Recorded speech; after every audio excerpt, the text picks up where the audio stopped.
We need to talk about the game for West Ham. I mean, I was so disappointed with West Ham United, and I'll tell you why. I mean, they barely laid a glove on Liverpool when we know they'd have gone above them with a win. And I've just got to give you these quotes from David Moyes pre-match. And I'm not angry about David Moyes. I'm really disappointed because I think he just read the mood of the game completely wrong. He got it wrong. In this season where the only thing that's predictable is the unpredictability, we had David Moyes saying, we can't compete with Liverpool. Let me give you the quotes, right? I think that the players felt beaten before they stepped over the white line. It was incredible.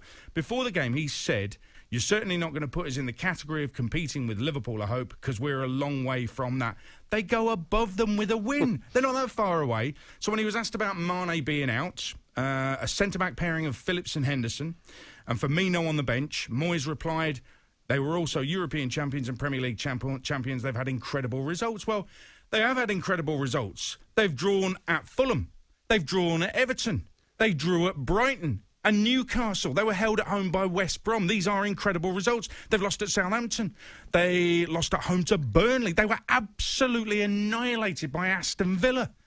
So what makes David Moyes think ahead of the game that building Liverpool up, and by the way, this wasn't a proper Liverpool team. They were short in all departments. What makes him think that building Liverpool up into Premier League and European champions when West Ham with a win will go above them? What makes him think that's the right thing to do, Darren? But managers do that. I've heard plenty of managers at the start of the season, they're looking at their aims and say they're in that little bubble that we're competing against. They're not what we're competing against. So they kind of prepare the season around those teams. So I've heard plenty of managers say it. So he's doing what they all do. They try and break down the league into teams that they're going to be competing against. Now, I don't believe that would have affected West Ham's performance, been in an high-performance team in the past and known what it's like. I've heard things like that, but you lift yourself to try and play against, and you want to prove to those players that are playing for Liverpool, but you're good enough to be in that side. So, yes, coming from the manager can sound weird when you come across into the media, but within the dressing room, every single player would want to rise to the challenge and compete against a team that is Liverpool, that is managed by a team like Jurgen Klopp. So it's down to those individuals at West Ham. They would have all been motivated to beat Liverpool in that game. Doesn't that what David Moyes is saying there? And let's not forget, it's... He said it about Manchester City a few years ago when he was at Manchester United, remember? Yeah, and it didn't go down very well. No, it didn't go down well at that time because Manchester United were winning everything at that time. And I think, but with this one, West Ham United have played really well. They're on a high. They're buoyant. Everything's positive. And the fans know. I mean, they're not unrealistic, the fans. I think they realise, top four is highly unlikely. But they're not negative at all. They're trying to get behind the team. Without being in the stadium, they're trying to get behind the team because they've had some great results and great performances. And yet, because of that, I firmly think it's down to the manager's negativity. Because this is a guy who, and again, I'm not saying Moyes out or anything. Please don't misinterpret the words I'm saying now. I just think he got it wrong for this one game. And I'd love to get some feedback from the Hammers fans and other fans as well on it. Because earlier this season, he described himself as a winner. He says, that's what I do. I'm a winner. So why is he talking up the opposition and talking down his own team? The consequences of that, Darren, were we saw Souček have his worst game in a West Ham shirt. Declan Rice had his worst game of the season. Mikel Antonio was virtually anonymous when we know he can cause havoc.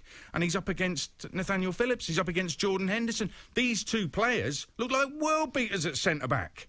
So where was the game plan? I don't understand that mentality that he sent the players out with. Give them a load of respect. Well, too much respect. It basically took the wind out of West Ham's sails, that.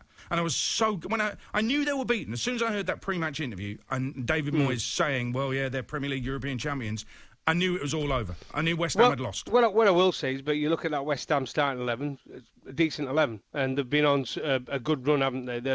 They've got some good results, so they would have been full of confidence going into it, right? No matter what the manager said. I get where you're coming from, but I promise you, the players should be there to lift themselves, to impress everything that is Liverpool playing in the Premier League. Personal pride, everything that comes with it. What I would go as far as saying is, but Liverpool, for me, with a weakened team, were outstanding in areas. I thought they were outstanding, Liverpool. They were ruthless. And when you consider you've got Origi in there, which was basically a waste of space in that game for me. I thought Shaqiri actually was all right in periods. Thiago again. I know you're not a fan, but I thought he was excellent again. Excellent. Yep, but he was excellent in controlling the tempo. It was 0-0 until Jones came on. And that's why West Ham were gradually broken down. And everything about them. I thought Liverpool are gradually getting their act together, even though they've got all those injuries. Has there ever been a player in the Premier League who's had to do so little to be considered excellent as Thiago? Honestly, it's amazing. He doesn't have to do anything. He doesn't even have to turn up, and his CV goes before him. Everybody thinks he's brilliant. Doesn't matter how he plays. He just impresses me. He just impresses me every time I see him play football.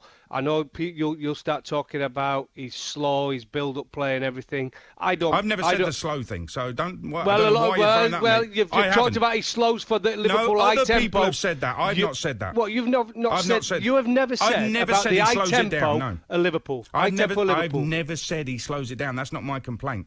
Other people have said that, and what happens is what happens on Twitter. Everybody thinks, oh, well, they've said that. That's what he must be saying. People don't actually listen to the words I'm saying.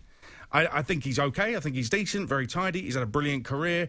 I just didn't see anything special until Curtis Jones came on. That was all. It was there. That's the point. It's there for the taking for West Ham United. And they just didn't take it because the manager wasn't in the mood.